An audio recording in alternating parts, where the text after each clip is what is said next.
साल 1999। वो दौर जब ऐसा लगता था कि इंटरनेट पर कोई भी रातों रात करोड़पति बन सकता है। आज 0 to 1 के चैप्टर 2 के आधार पर हम उस कहानी के उस पन्ने को पलटेंगे जिसके बारे में ज्यादा बात नहीं होती, वो वैश्विक संकट जिसने असल में उस उन्माद को हवा दी थी। नीचे ने कहा था कि किसी एक इंसान में पागलपन मिलना मुश्किल है, लेकिन जब बात समूहों, देशों या पूरे के पूरे दौर की हो तो ये एक आम बात है। ये सोच .com युग को समझने के लिए एकदम सही बैठती है। क्या ये हो सकता है कि उस समय का जो जबरदस्त उत्साह था वो असल में एक तरह का सामूहिक पागलपन था? तो चलिए जरा समय में पीछे चलते हैं और उस चमक दमक के पीछे की असलियत को देखते हैं। 1999 वास्तव में कैसा था? जब हम 90 के दशक के बारे में सोचते हैं तो क्या याद आता है? शायद एक आसान, खुशहाल समय, एक ऐसी अर्थव्यवस्था जो बढ़ रही थी और एक स्टॉक मार्केट जो आसमान छू रहा था। ऐसा लगता था मानो एक ऐसी पार्टी चल रही है जो कभी खत्म ही नहीं होगी, या कम से कम हमें तो ऐसा ही लगता था। मगर ये तस्वीर आप कह सकते हैं अधूरी है, क्योंकि उस अमेरिकी आशावाद के पर्दे के पीछे दुनिया का एक बहुत बड़ा हिस्सा मुश्किलों से जूझ रहा था। तो उस पागलपन के शुरू होने से ठीक पहले दुनिया असल में कैसी दिख रही थी? चलिए उस संकट पर एक नज़र डालते हैं जिसे ज्यादातर लोग भूल चुके हैं। ये नैस्डैक चार्ट देखिए। 1998 के आखिर तक सब कुछ नॉर्मल लग रहा था, एक स्थिर, धीमी ग्रोथ। ये बिल्कुल तूफान से पहले की शांति थी, क्योंकि दुनिया में कहीं और तूफान पहले ही तबाही मचा रहा था।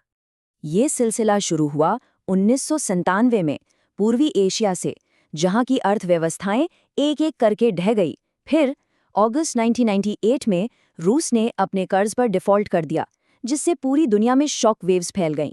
हालात इतने खराब थे कि अमेरिका में लॉन्ग टर्म कैपिटल मैनेजमेंट नाम का एक बहुत बड़ा हेज फंड डूबने की कगार पर था, और फेडरल रिजर्व को पूरी वित्तीय प्रणाली को बचाने के लिए आगे आना पड़ा। और तो और, जो नया नया यूरो लॉन्च हुआ था वो भी शुरू से ही गोते खा रहा था। जरा सोचिए, एक निवेशक के तौर पर आप देखें कि कुछ ही दिनों में बाजार का 10% हिस्सा साफ हो गया। रूसी संकट का असर कुछ ऐसा ही था। घबराहट असली थी। और वो hedge fund, long term capital management, उन्होंने कुछ ही महीनों में $4.6 बिलियन गंवा दिए। ये सिर्फ एक कंपनी के लिए बुरी खबर नहीं थी, ये इतना बड़ा था कि इससे पूरी वैश्विक वित्तीय प्रणाली के ढहने का खतरा पैदा हो गया था। तो इस वैश्विक आर्थिक मलबे के बीच निवेशक जाते तो जाते कहाँ? उनके पास क्या रास्ते बचे थे? देखिए, उस वक्त दो रास्ते थे। एक तरफ थी पुरानी अर्थव्यवस्था, कारखानों, बैंकों और ग्लोबल ट्रेड की दुनिया जो हर तरफ से नाकाम हो रही थी, और दूसरी तरफ थी इंटरनेट की नई अर्थव्यवस्था।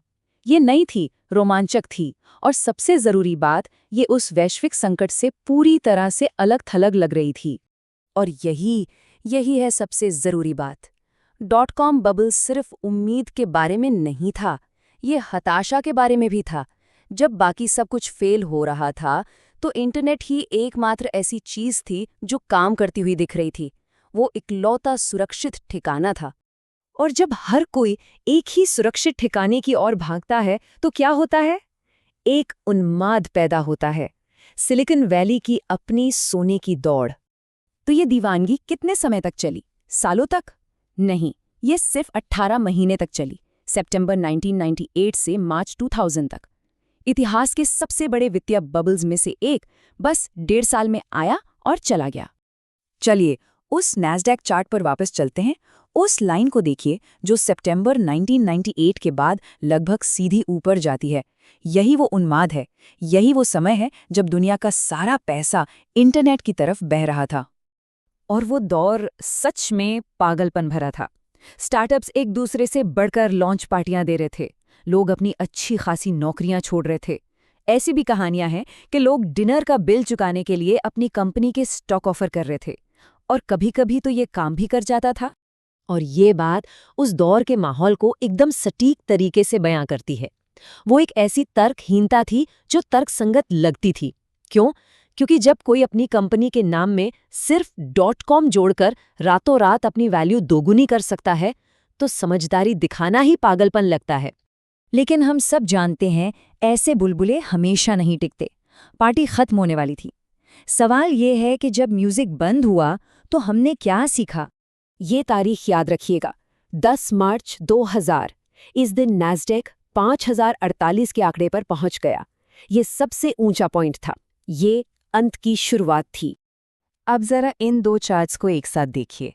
बाईं तरफ सालों की धीमी चढ़ाई और फिर 18 महीने का पागलपन, और दाईं ओर एक जबरदस्त क्रैश जिसे बनने में 5 साल लगे, वो कुछ ही हफ्तों में खत्म हो गया। और क्रैश के बाद लोगों ने सिर्फ पैसा नहीं खोया, उन्होंने अपना भरोसा खो दिया। उन्होंने इसे बाजार में एक सुधार के तौर पर नहीं देखा, उन्होंने इसे टेक्नोलॉजी के खिलाफ एक फैसले के रूप में देखा। सोच ये बन गई कि हमने तकनीक पर बहुत ज्यादा भरोसा किया और हमें इसकी सजा मिली। और इसका नतीजा, निवेशक टेक्नोलॉजी से दूर भागने लगे। भविष्य के लिए नई उम्मीद बन गया ग्लोबलाइजेशन।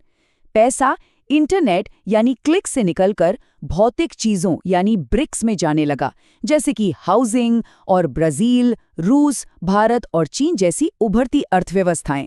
और इसी ने अगले आर्थिक बुलबुले की नींव रखी। तो ये हमें आखिर में एक बहुत बड़े सवाल पर लाकर छोड़ देता है। क्या हो अगर हमने .com बबल से पूरी तरह से गलत सबक सीखा हो?